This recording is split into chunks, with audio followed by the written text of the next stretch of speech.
যে আচ্ছা বাংমুনে তো এর ভিতরে যে ফেস ভাঙা দেওয়ার কথা ছিল সে নিজেই এই জমির মধ্যে জমি কিনা নিছে, ঠিক আছে। তো জমি কিনা নেওয়ার পর আমরা যে জমি পাওনাদার, আমরা যে ওয়ারিশের অংশীদার, আমাদের ওই সেই ওয়ারিশ অংশ আমাদেরকে বুঝায় দেয় না, ঠিক আছে। তো নাম বললেন প্রতিপক্ষের জি, প্রতিপক্ষ মোহাম্মদ ফরিদ মিয়া, আহাদ মিয়া, তার ভাই তাহের মিয়া, ঠিক আছে, তার ভাই রশিদ মিয়া মৃত। তাদের কাছ থেকে আমাদের ওয়ারিশের দাবিদার, আমাদের ওয়ারিশ তারা বুঝায় দেয় না। পরে এখন আমাদের মেম্বারের কাছে আমরা বলি যে আমাদের তাদেরকে দেওয়া তো আমাদের সমাধান হয় না, আমরা নিজেরাই জমি জমার মধ্যে বলি যে আমাদের অংশ দিয়াতে তোমরা জমিতে আইসো। তখন 6 মাস এই জমি কেউ আবাদ করে নাই। তখন ওই জমিতে ঘাস হয়েছিল, তো ঘাস তারাও কাইটা নিয়ে আয়ে আমরাও নিয়ে আইছি।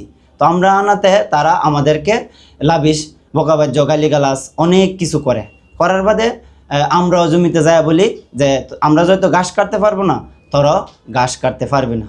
তখন কি করছে তারা এই জমির মধ্যে গিয়া দাও হল গলম যা আছে দেশীয় অস্ত্র বিদেশি অস্ত্র নিয়ে তারা আমাদের উপরে ঝাঁপায় পড়ছে, ঠিক আছে। দেখেন আমার আব্বার অবস্থা কি করছে, তারা দেখেন তারা 1 নম্বর সন্ত্রাস, ঠিক আছে। দেখেন আমার আম্মার অবস্থা কি করছে, ঠিক আছে। আমার আম্মার এমন এমন জায়গায় মারধর করছে এটা দেখার মতো না। আর আমারও দেখেন এই জায়গায় গলম দিয়া গাই দিছে, ঠিক আছে। আর আমার এই জায়গায় 3টা ফাটা দিছে, রড দিয়ে বাড়ি দিছে, তো 3 জায়গায় ফাটা দিছে।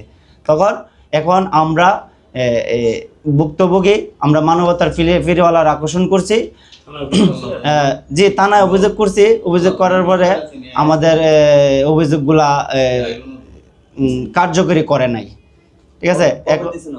দিছি আপনার শুক্রবারে, ঘটনার যেদিন ঘটনা ঘটছে এই দিনই, আজকে সোমবার, জি 2 দিন হয়ে গেছে। এখন আমরা আমাদের বাড়িতে যাইতে পারি না, ঠিক আছে। আমাদের কোনো নিরাপত্তা নাই, আমাদের জানের কোনো নিরাপত্তা নাই। আমরা ভৈরব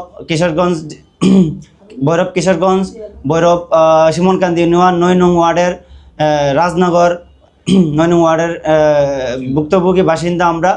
এখন আমরা তো মনে করেন যে কোনো বিচার, কোনো সালিশের মাধ্যমে আমরা কোনো বিচার পাইতেছি না। আমরা মানবতার দৃষ্টি আকর্ষণ করছি, সংসদ নির্বাচিত